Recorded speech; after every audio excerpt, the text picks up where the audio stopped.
Pourquoi as-tu cliqué sur cette vidéo, sur ce message? Moi, je crois sincèrement que c'est Dieu qui souhaite te parler à travers ces mots. Alors reste jusqu'au bout.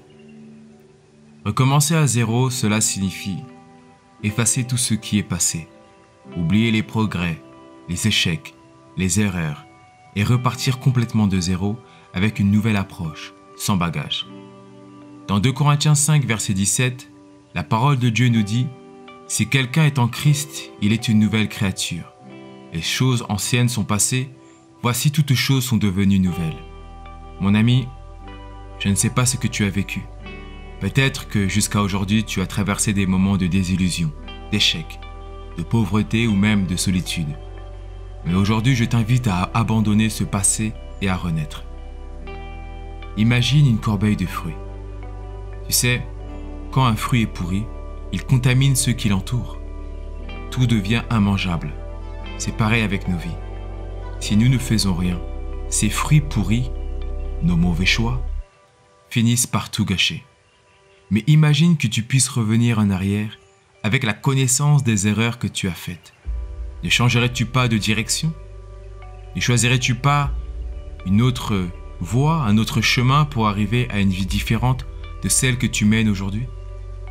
Tu sais, dans la Bible, il y a un échange intéressant entre Jésus et un homme nommé Nicodème. Ici, Jésus lui dit dans Jean 3, verset 3, « En vérité, je te le dis, si un homme ne naît de nouveau, il ne peut voir le royaume de Dieu. » Nicodème, perplexe, demande « Comment quelqu'un peut renaître quand il est vieux ?» Et Jésus lui explique que c'est un renouveau spirituel. Là où je veux en venir, le renouveau dont je te parle n'est pas physique, mais spirituel. Sans Jésus dans nos cœurs, notre esprit est comme emprisonné par les désirs de la chair. Par exemple, tu manges parce que tu as faim, parce que tu vois de la nourriture appétissante ou parce que c'est l'heure. Mais ces impulsions ne sont pas vraiment sous ton contrôle. Et cela s'applique à d'autres aspects de ta vie, comme par exemple l'alcool, le sexe ou l'argent, pour ne citer que cela. Si tu ne prends pas le contrôle de toi-même, tu risques de finir sur le chemin que tu n'as jamais voulu. Dans Galates 5, verset 17, il est dit « Car la chair a des désirs contraires à ceux de l'esprit, et l'esprit en a de contraires à ceux de la chair. Ils sont opposés entre eux, afin que nous fassiez point ce que vous voudriez. » Voyons la vérité en face, en toute bienveillance. Jusqu'à aujourd'hui, tu as vécu en agissant aux stimuli de ton corps et aux pressions de la société. Où cela t'a véritablement emmené? Veux-tu vraiment continuer cette vie stérile jusqu'à la fin? Moi, je ne le souhaite pas. Aujourd'hui, considère cette journée comme ta renaissance. Aujourd'hui, accepte Jésus-Christ dans ta vie et tu hériteras de la vie éternelle ainsi que d'une protection spirituelle, je te l'assure. De la même manière que tu as hérité de traits physiques de tes parents, par l'ADN, qui a aussi hérité spirituellement de certains et certaines malédictions et désavantages. Mais Jésus, le créateur du monde, de l'univers, sera avec toi.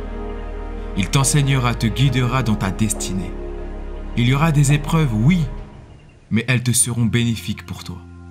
Si Dieu n'existait pas, alors nous aurions vécu une vie du mieux possible, sans nuire à son prochain.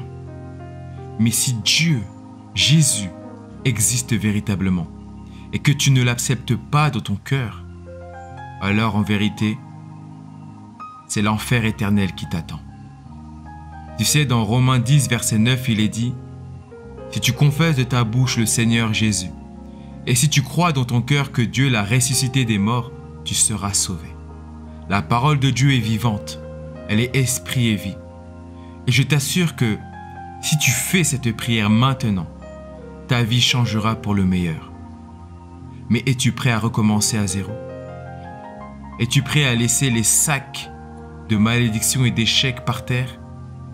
Es-tu prêt à recevoir l'aide de Dieu, à vivre dans l'abondance de son amour et de son héritage? Alors si c'est le cas, fais cette prière avec moi et répète ceci. Seigneur Jésus, je reconnais que je suis pécheur et que tu es le Fils de Dieu, que tu es mort à la croix et ressuscité. Je t'accorde mon cœur. Je t'accepte comme mon Seigneur et mon Sauveur personnel. Inscris mon nom dans le livre de vie, moi qui suis pécheur. Envoie-moi ton Saint-Esprit et aide-moi à faire les bons choix dans ma vie, car maintenant, je renais en toi. Amen. Alléluia.